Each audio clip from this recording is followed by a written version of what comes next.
long last, it's Friday night, and that means it's time for the Blitz. Thanks for being with us. I'm Brandon Kinnard. We're still in non-conference season, but still some juicy matchups tonight, highlighted by a more than century-old rivalry on the river, Neenah and Menasha. To Rocket Stadium we go.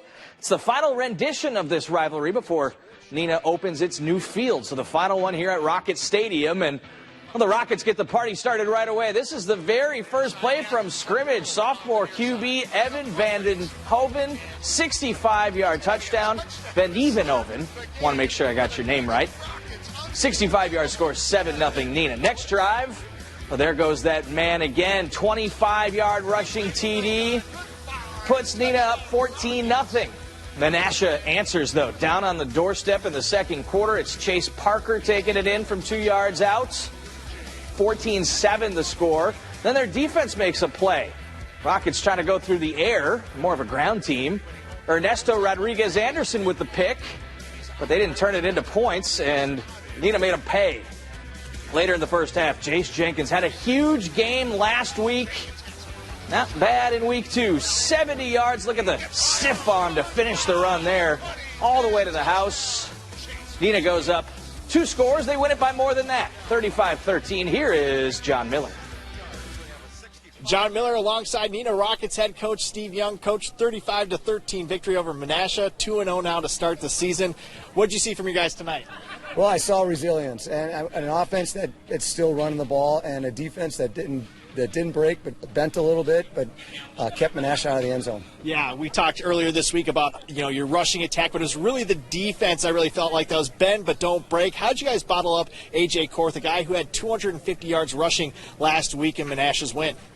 Well, we really worked hard on his backside reads, and we really worked hard on his quarterback runs, and really felt that if we could contain them and make them run 16, 18 play drives and make them earn their scores, that we could come out victorious in this. Yeah, I think you guys have only allowed 19 points over the last 2 weeks. A great start, but on offense, you got Jenkins and Evenhoven continue to just tear it up on the ground. What do you see from those guys, especially from the sophomore quarterback?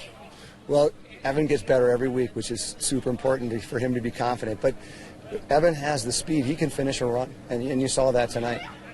And that's Evan Van Evenhoven. And then what did you see from Jenkins? What does he continue to mean to this program? Well, Jace is really becoming a really good back. He's a downhill runner, and arm tackles don't bring him down, and he's got a burst, and he's gone.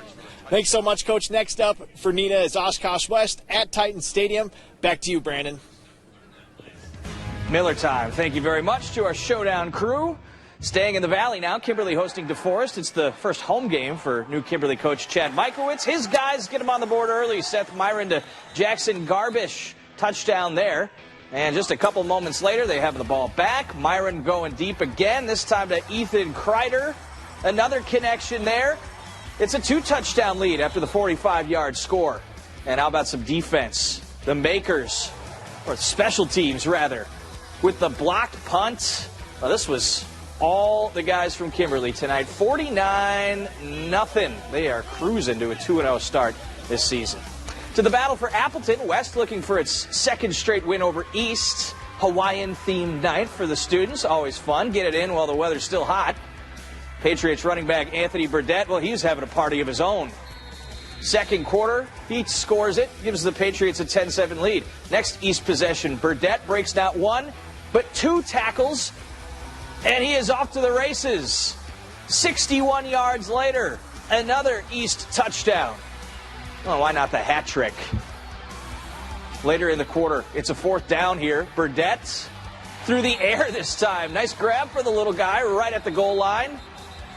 3rd touchdown for him. The Patriots snap a long losing streak, 40-14. They win it over their crosstown rival.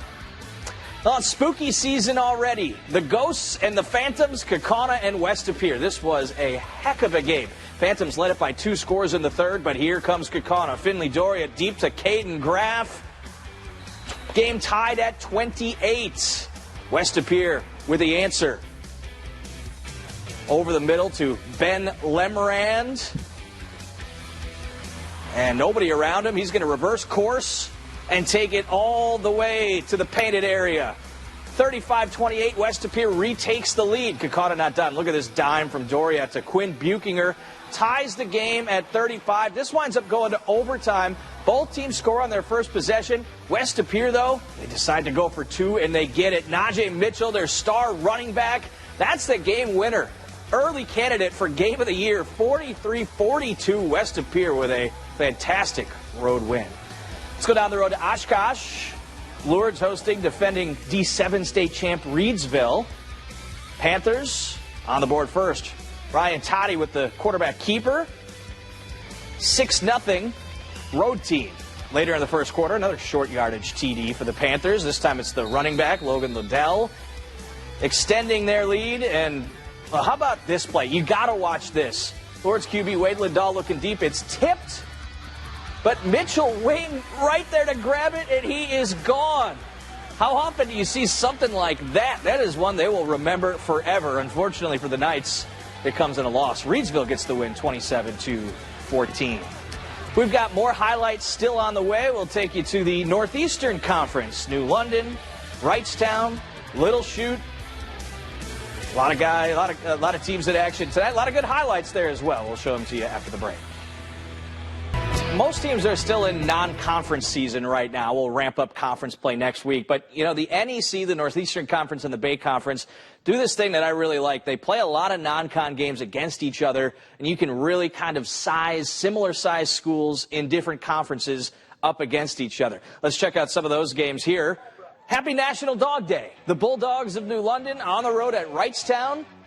And the Tigers on their first offensive play make it a highlight. Deep to Logan Peters. Look at that grab.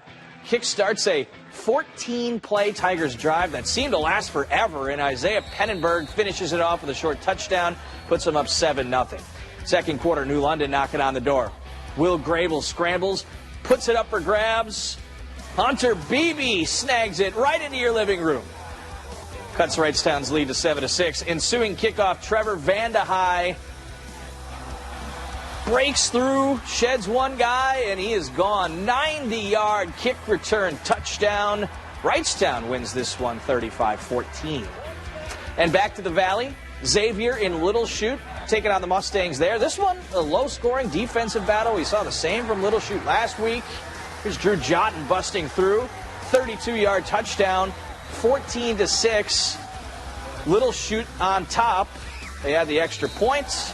That was pretty much all the scoring while we were there. Again, low-scoring matchup. The final score, 14-6. Little Chute gets the victory there. Let's take a look at some other scores here. Again, there was NEC and Bay Conference matchups. Freedom all over Shawano, 48-7. And Seymour falling at Luxembourg Casco, 56-6. So some lopsided wins there for the NEC teams. Freedom and LC looking like they might be the front runners in that conference in the 2022 season.